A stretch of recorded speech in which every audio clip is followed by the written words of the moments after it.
Welcome to this new educational space in which I will be talking about technology and teaching. On this occasion, I will talk about a digital resource and how it can be used in language teaching environments. So I hope you like the idea of this video, and if nothing else, let's get started. Today, I want to present you a digital tool that can be very useful in language teaching. Its name is ExoLearning. And now, I want to contextualize the same. In addition, I will tell you about the impact of this type of resource in different educational scenarios. Okay, ExoLearning is an open source tool that allows the creation of educational content for multiple purposes. And here comes one of the first advantages. This application is designed for those people who are not experts in standard digital formats such as HTML or IMS. So it is a resource that is easy to access and use its tools. With this resource, you as a teacher will be able to prepare your study materials in a more dynamic way, thanks to its option of organizing the content in trees, which will be like a strategy to have better distributed the sources that we used in the class and the management of the information. At this point, I want to give you a second advantage, and that is like that through these tools you can insert tests, sounds, images, videos, online links, etc. And as a third advantage, you have that you can work with your students offline. Since this application allows you to download all the material that you have prepared for your classes, so you can use it in context with or without internet access at the appropriate time. Another advantage that I also would like to highlight is that it's 100% free, so your entire student population can use it without the need to pay a membership or only use the part of content that is enabled in a free version, alright? But hey, I already mentioned several advantages that could make your teaching easier. However, this resource has also is other disadvantages to mention and that you make into account when using this tool. Alright, well, I first of all I must tell you that all those multimedia resources that I mentioned above must be incorporated into the resource from external sources. That is, Extra Learning doesn't have software that allows you to create the educational content by itself, but you must export it from other application or website resources.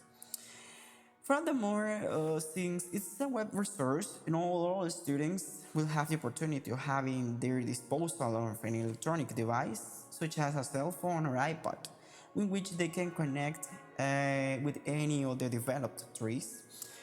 And a third and final disadvantage would be that the resource is constantly updating its version, so sometimes it is not available due to the maintenance of failures.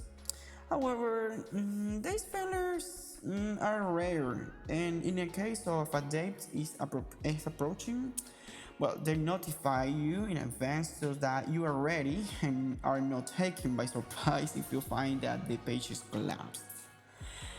Well, talking about the implication in the student context, well, I could tell you that it's a very beneficial application for all staff, since it adapts to all learning rhythms thanks to its information trees where you can consolidate activities that are recording of populations, students with special learning needs, and as well as educational content adapted to their various sociocultural contexts.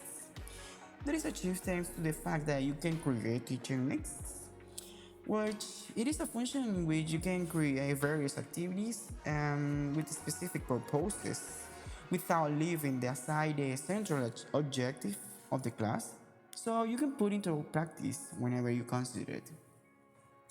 Well, now let's talk about the impact of this type of resourcing have generated in learning and teaching. So I would like to mention the work done by Beltran Pons in 2024 called Improvement of Reading Comprehension Skills through the Extra Learning Next Interactive Modeling Upper Basic Students, which the author obtained positive results since she was able to notice an improvement in 70 students from an educational institution in Santa Elena, Ecuador.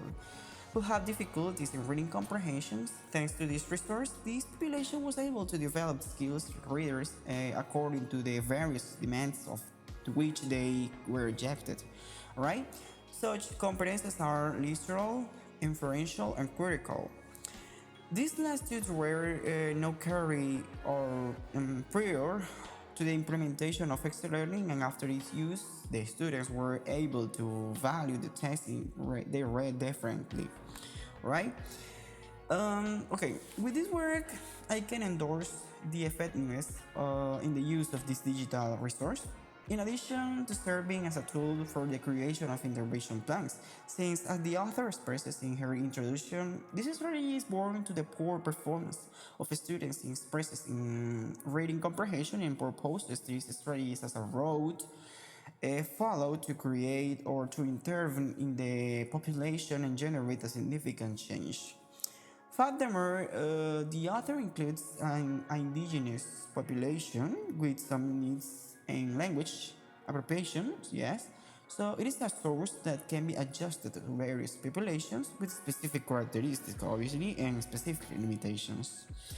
In the same way, I would like to highlight the article published by Balanagov in 2023, which is called On the Experience of Creating an e-learning tool for professionally oriented English language teaching, in which the author reflects on the limitations that exist when developing activities in which digital resources.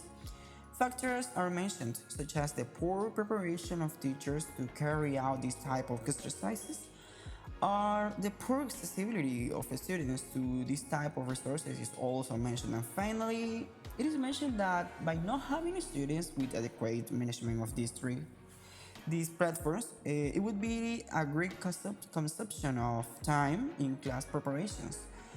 At this point, it seems to be a criticism of the difficulties of using technological tools for language teaching.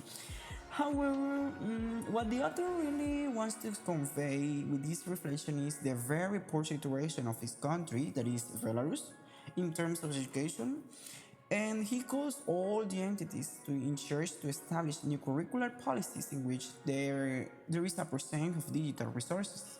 The author makes it clear that this alternative is very viable, which is why he relies on statistical data about positive results in other countries using such tools.